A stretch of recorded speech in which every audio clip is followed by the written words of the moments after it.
friends, welcome back to Nature's Cadence Farm. If you've been following our pantry series, this is our pantry. Last video you saw it, there was nothing in here. It was just painted and we finished the floors. So Mr. Cadence finished all that and it looks amazing. Our next step was to go to Northern Tool and to buy these shelves right here. We got nice, strong, sturdy shelves. We got 3 of them. These are the kind that you kind of put together yourselves, but they weren't bad. They just require kind of a hammer to sort of put them together. And that worked out great. We'll link something similar for you on Amazon. I would just say watch out for, I've heard some of the cheaper ones don't have that this piece of wood is not strong. For us, we have not had any issues with this, so just double check and make sure that your shelves can handle the amount of weight that they're supposed to. Because if you're like us, we have lots of heavy things.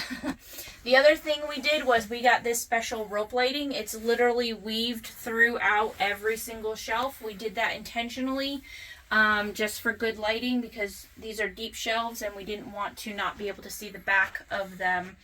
And it just makes it really nice in here. Also in this corner right here, Mr. Cadence intentionally put the outlet right there. You guys got to watch him install that in one of our videos, and we'll link that. Also, you got to see him install that light up there with the outlet in it. That is the outlet that the I believe the lights are plugged into, correct? Yes. So up there is just some extra storage. Over here, some emergency flashlights that we use. And battery storage because those are temperature sensitive, so this is the only place that we have heated and air conditioned. We obviously don't have a basement. This is a mobile home. And of course everybody leaves their Ryobi weed eater in their pantry, right? That's not just me, right? So then coming across, this is kind of just storage. We have some of our extra canning things. This is our egg sorter. We love this thing, but right now our chickens are not laying, so it's sitting in here. Dehydrator, olive oil. This I highly recommend. Jovial. It is the best olive oil. I will never go back to any other brand if I can help it, because this is delicious, and I didn't know how bad olive oil was in the States until I tried that, and it's delicious. You also see this is just kind of our assortment of bowls. And then back there we have lots of spare rice. We actually vacuum sealed this rice. So we froze it and then we vacuum sealed it for long-term storage. Just an easy way to store some extra food if you feel like you need it. Down here we have some extra vinegars just for canning. And then this is our drink shelf. Sometimes we take all of these drinks off and we plug the incubator. We like to hatch our own eggs for our chickens. We usually do that each year. We haven't done it this year yet, this upcoming year yet. Obviously, it is currently December when we're doing this video. So, but also that is another reason Mr. Cadence put in that outlet over there so that we could also plug in the incubator, because again, that's something that's temperature sensitive and you need to be able to control the humidity and keep an eye on your eggs, so that this is where we do that. Space for the crock pot and my Le Creuset pot. I love that thing. I highly recommend some kind of pot like that. I know there are lots of other brands now. I happen to have a Le Creuset. It's amazing. I love it. And this Hamilton Beach crock pot. We've had this a long time. I really like that it has 3 different settings, and it's more true to the temperature than some of the other brands that we have. It doesn't just boil everything off. Down here we have some picnic supplies. We like to have bonfires here at the farm and invite friends over for s'mores, so that's what that's for. And usually potatoes live in there, but there's none in there right now. That way the mice don't get to them. Alright, moving on along. Here we just have some extra storage for some casserole dishes and a pizza. It's one of those pizza stones. We really like that. It makes the pizzas come out delicious when we make our own pizza. This is a hamburger steamer juicer. I'm not going to take it out of the box, but if you're from up north, you know what it is. It's amazing. Steamed hamburgers are the best. All right, just some more dishes down here. Casserole dishes, pie plates, a little bit of extra overflow for condiments. We got those on sale, so I made sure go ahead and get some extras. Also just, you know, lots of fun things for eating. These are cucumbers from a friend of ours, and Mr. Cadence made some pickles. They are in fact delicious. We have some fig. I think this is fig jam. Down here is our Shelf Reliance can holder. We love this thing. We had just one at our old house, and when we added these shelves, I specifically requested that we could get enough space for another one. These vertical parts are completely adjustable to whatever size can you have. So whatever works for you is how you can adjust it. They are stackable on top of each other, or they can just be set side by side. Very adjustable. I love them. And then down there's just some extra storage. This is our bread machine. Alright, down here is just some extra pots and pan storage. We have a very small kitchen, as most of you know, so this is just a space for extra pots and pans. And then right down on this bottom shelf is where we store, that's our All-American canner, and some an extra water pot and another extra pot. Alright, I'd like to give a quick shout out to Ring Country Homestead. We got this idea from them. This is how we sealed our rice, jars of rice. This works with the food saver top, and it saves your food saver. It's manual, number one, so you don't need electricity for it if you don't have any electricity, and it also just saves your food saver because the amount of rice that we were doing, a 50-pound bag, was probably going to wear out the motor very quickly. So you can use either of these for either size lid.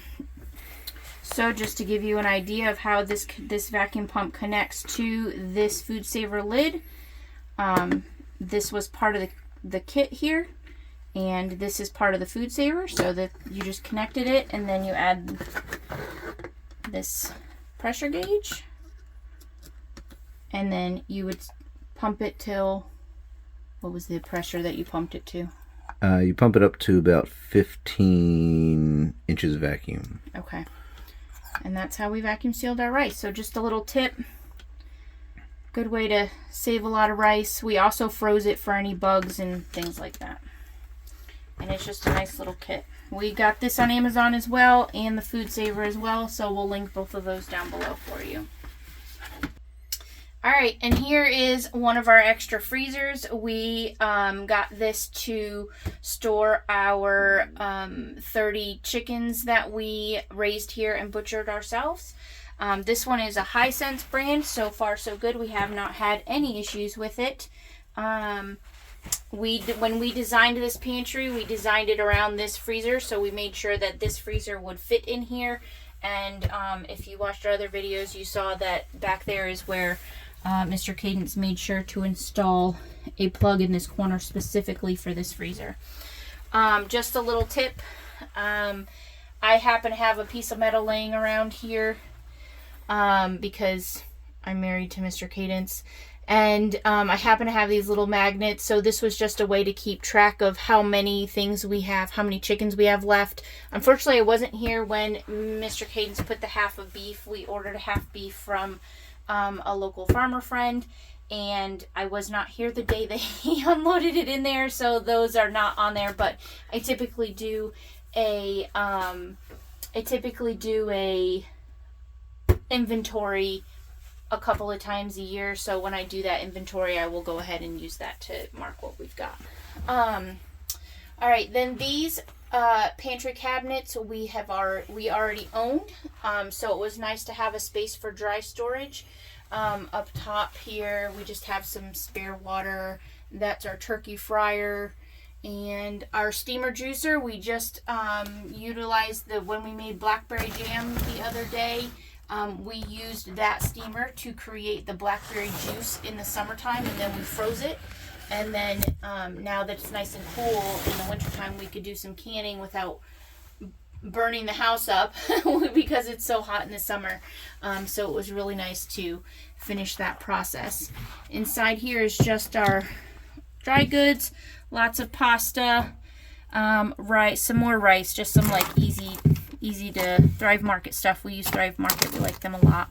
And of course some MREs, because when your daughter's a Marine, she brings you MREs to try. So just a little bit of dry goods storage in here and some dry goods storage in there. Some oatmeal and just some baked goods kind of stuff. Popcorn. We like to make our own popcorn. We don't have a microwave, so we just make our own with an air popper. We also make a lot of our own broth, but during the holidays we make a lot of soup. Some people know that I'm kind of famous for my cheddar broccoli soup, so when I have to make that much of it, we typically just buy some, so that it's quick and easy and I know I have enough. And then up above we have our rice cooker. So that's everything. And then one more sneak peek. Behind the door is a little bit of tool storage. So as you can see, we have crammed just about every inch of this space. I literally wrote everything out on paper to make sure everything would fit, to make sure to order the right size shelves, to make sure I had a place for my vacuums, to make sure we could definitely get the freezer in here, to make sure that there were outlets and switches where we needed them to be, and just a little, space for everything. This was supposed to be a bathroom at one point in its life, and we were going to turn it into a bathroom, and this just seemed much more logical because most of you know our kitchen is very tiny, and we have 2 drawers and 2 cabinets, and that's it. So food storage was something that's very important to us, and so this is what we decided to do instead of a bathroom. Alright guys, that's it. Thanks so much for following our journey. We'll be sure to link the rest of the series so you can see how Mr. Cadence wired all of this room up. And we thank you for watching, and we'll see you next time.